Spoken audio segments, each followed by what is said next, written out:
Hello guys, welcome to a new video from the channel. This time we'll see how to post long videos as reel on Instagram. So let's start. It's very easy.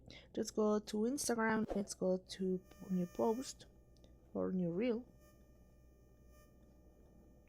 Then you have to select a video. In this case I have this video. It's long.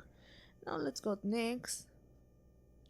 And Instagram Reels will accept that you upload long videos, so just press OK. Then let's go to next.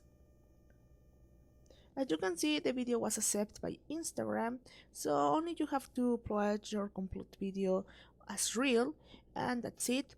Then you just have to write your caption, if you want to tag people, add location, profile, etc.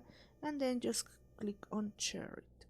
When you share this video, well, the video will be appear complete on your Instagram Reels without any problem. Well guys, I hope it worked for you. Thank you for watching this video. Remember to subscribe and give like to this video.